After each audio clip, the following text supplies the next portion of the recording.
Media के सभी साथी नमस्कार। दोपहर दान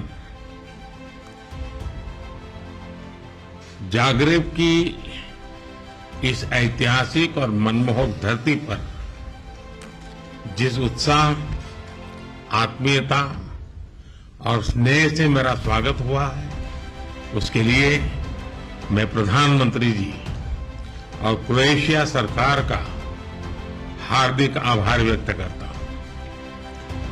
किसी भी भारतीय प्रधानमंत्री की क्रोएशिया की ये पहली यात्रा है और इसका सौभाग्य मुझे मिला है। फ्रेंड्स, भारत और क्रोएशिया लोकतंत्र,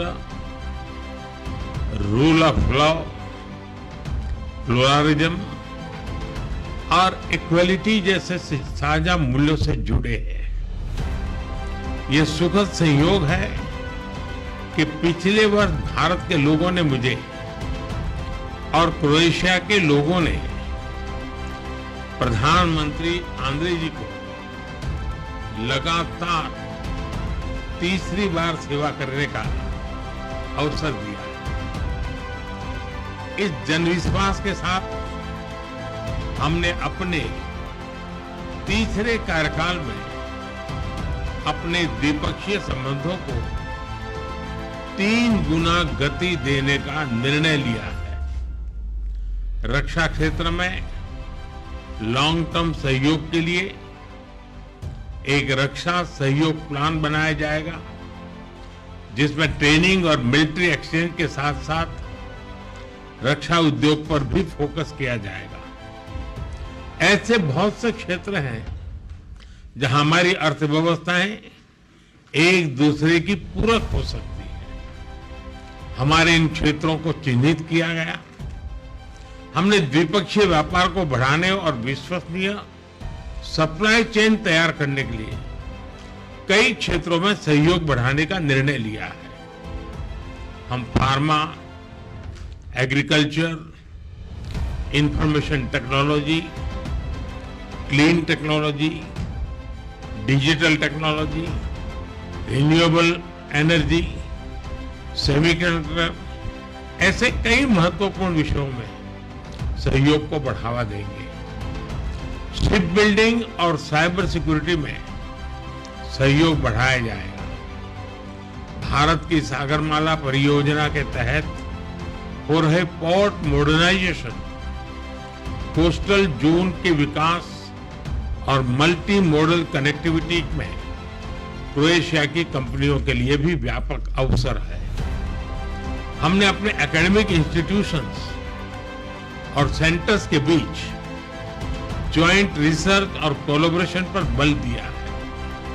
भारत अपने स्पेस अनुभव को क्रोएशिया के साथ साझा करेगा।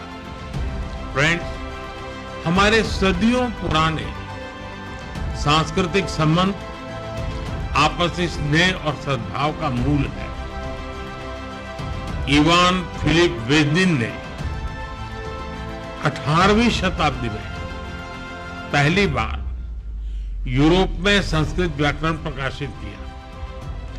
50 वर्षों से जागरेब यूनिवर्सिटी में इंडोलॉजी विभाग सक्रिय है।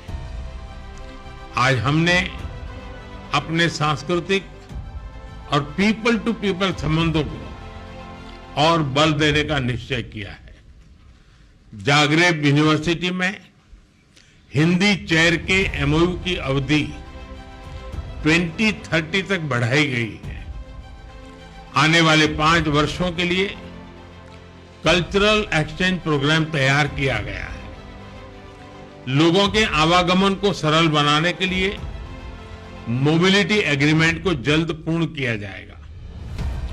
क्रोएशियाई कंपनियां भारत की आईटी मैन पावर का लाभ उठा सकेंगी।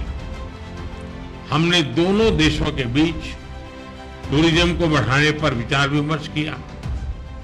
यहां पर योग की लोकप्रियता को मैंने स्पष्ट रूप से अनुभव किया। 21 जून को अंतर्राष्ट्रीय योग दिवस है और मुझे विश्वास है कि हमेशा की तरह क्रोएशिया के लोग इसे धूमधाम से मनाएंगे। फ्रेंड्स, हम सहमत हैं कि आतंकवाद मानवता का दुश्मन है, लोकतंत्र में विश्वास रखने वाली शक्तियों का विरोधी है। 22 अप्रैल को भारत में हुए आतंकी हमले पर संवेदनाओं के लिए हम प्रधानमंत्री जी और क्रोएशिया सरकार के हार्दिक आभारी हैं। ऐसे कठिन समय में हमारे मित्र देशों का साथ हमारे लिए बहुत मूल्यवान था। हम दोनों सहमत हैं कि आज के वैश्विक वातावरण में भारत और यूरोप की साझेदारी बहुत महत्व रखती है।